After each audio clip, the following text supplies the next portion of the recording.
NordVPN.com/Fightful. 4 months free, a 30-day money-back guarantee. It works on all your devices, phone, laptop, desktop, PC, router, doesn't matter. It's got you covered. Change your virtual location with just one click. Get access to more content around the globe and content at a much more affordable price. Protect yourself from online trackers, malware, annoying pop-up ads. NordVPN.com/Fightful. How are you going to pass this up? It effectively pays for itself within about a month or two of using it, especially if you buy pay-per-views like I do. Get access to the old WWE network, those things that you miss with NordVPN.com/Fightful. And you get that incredible deal. They've got 3 great tiers for you to choose from. So check it out, whether you want to pass, a VPN, a locker, or all 3. NordVPN.com/Fightful has you covered. What's up, you guys? Sean Ross Sapp, Fightful, here with a name you know. We've had her on before, but this is our first time in person. Yes. We've got KiLynn King. How you doing? I'm good. How are you? I'm wonderful. We're at WrestleCade. You mentioned this is your second one. Second, yeah.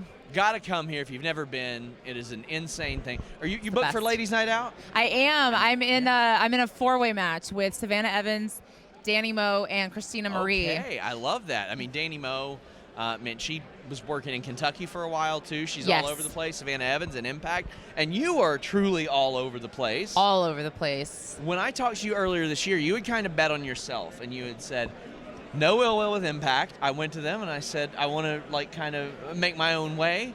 And that seems to have worked out because they're still bringing you in. They're interested in having you. NWA booked you heavily. You're booked all over the independents. How does it feel to see that pay off? It's the best because there's always that crazy feeling in your brain, like when you start to back away from one place, you're like, am I making the right choice? Is work gonna come? And there was like a month period where I was like, I don't know. And then thankfully one booking happened, and then it all just took off. I've been working a lot with NWA. I got to return to AEW and have that really cool 2-week back-to-back moment. And then New Japan just happened recently. I just got to wrestle Mayu Iwatani, which, Oh, that's incredible. Debut with Stardom in New Japan, and it was immediately a title match. I was like, that's really freaking cool. And I'm actually going to be returning work with them next year. So, I mean, Stardom, obviously, that's a goal for so many women in wrestling. And for you to be put in that top spot immediately, that had to feel really good, especially after betting on yourself, that you could do that.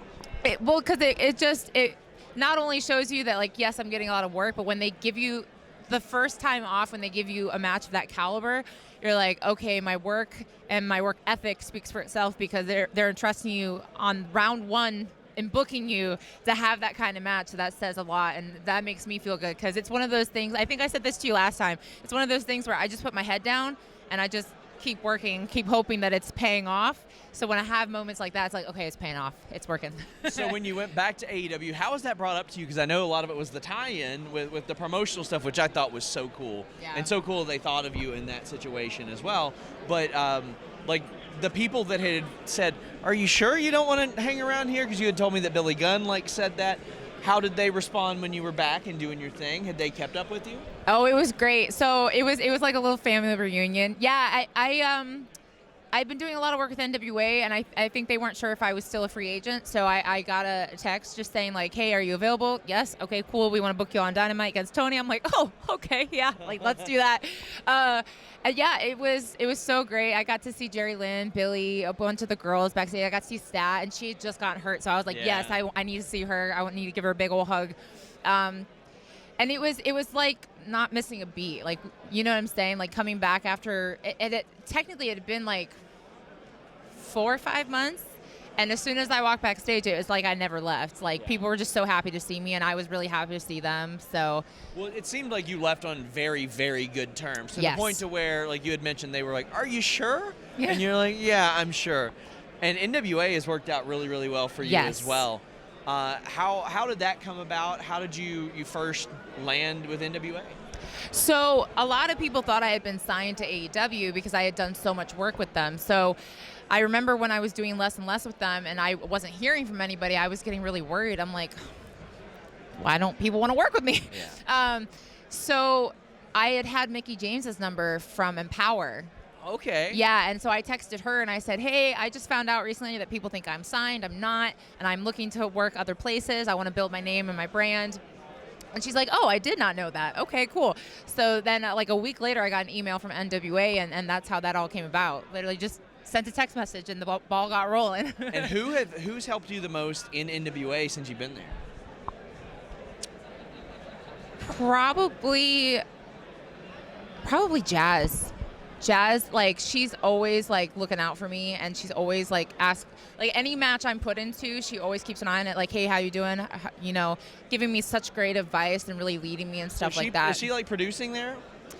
She's an agent. Okay, yeah. awesome. I'm sure she's got other. There's always like, you always wear multiple hats when you work for companies. Of course. But in regards to her helping me, she's always just been an agent, locker room leader, and all that stuff. So she's one of my favorites because I love her. She gave me the headline, Jazz, I'm not that bitch to fuck with. Yeah. And I was like, Jazz, you know that's going to be the headline. And she goes, I hope it is. Yeah, that sounds like a very Jazz thing. Yeah. I loved it. I love her. She has no filter, and I absolutely love people like that. So I was like, what do you want the world to know? And she's like, this is what I'd like the world to know. And I was like, I respect that. Bitch, you don't want to mess with. Yep. So how did you get the call to do Stardom? Who hits you up? Who says, hey, we're bringing you in? So I got an email from Sumi, actually. Okay. I mean, I know that she helped Jungle Kiona with a lot of her bookings as well over here. And it's crazy to me, again, going back to people paying attention, before I did the booking in New York with New Japan and Stardom, I had never met Sumi. Yes. So I got an email from her saying, like, hey, we have a booking in New York. I really want to recommend you. Like, let's get this done.